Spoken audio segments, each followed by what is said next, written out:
C'est maintenant au tour de la prothèse fémorale. Comme pour la prothèse tibiale qui correspond à un patient amputé au niveau du tibia, une prothèse fémorale correspond à un patient amputé au niveau de la cuisse ou du fémur. Le pied et la cheville ne sont plus là, le genou lui non plus. Cette prothèse fémorale va se composer des mêmes éléments qu'une prothèse tibiale avec l'ajout en plus d'un genou prothétique et de divers éléments de jonction. Comme sur la prothèse tibiale, nous retrouvons sur la prothèse fémorale différents éléments. Élément numéro 1, le manchon.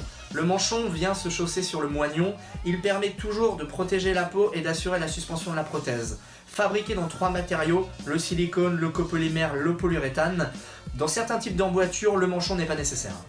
Élément numéro 2 d'une prothèse fémorale, l'emboîture. C'est dans cette emboîture que le patient va venir rentrer son moignon sur lequel il aura enfilé un manchon. C'est une partie très importante de la prothèse et elle doit être parfaitement adaptée pour permettre la marche sans douleur et sans blessure pour le patient. C'est comme sur la prothèse tibiale, l'élément central dans le travail de l'orthoprothésiste. Troisième élément d'une prothèse fémorale, un système de suspension. Ce système va permettre de faire tenir la prothèse, l'emboîture sur le moignon. Élément numéro 4, des éléments de jonction pour adapter la hauteur et les réglages de la prothèse. Élément 5, élément également essentiel dans une prothèse, le pied qui va permettre d'assurer la marche du patient.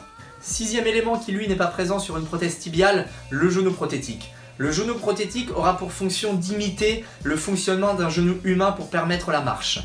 Ce genou prothétique sera décrit en détail dans une prochaine vidéo.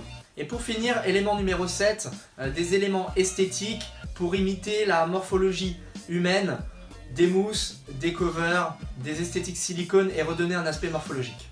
Vous savez maintenant de quoi est constituée une prothèse tibiale ou fémorale. J'espère que cette vidéo vous a plu, n'hésitez pas à commenter ou à partager et on se retrouve très bientôt pour une nouvelle vidéo de Comment ça marche, la série qui vous dit tout sur l'appareillage.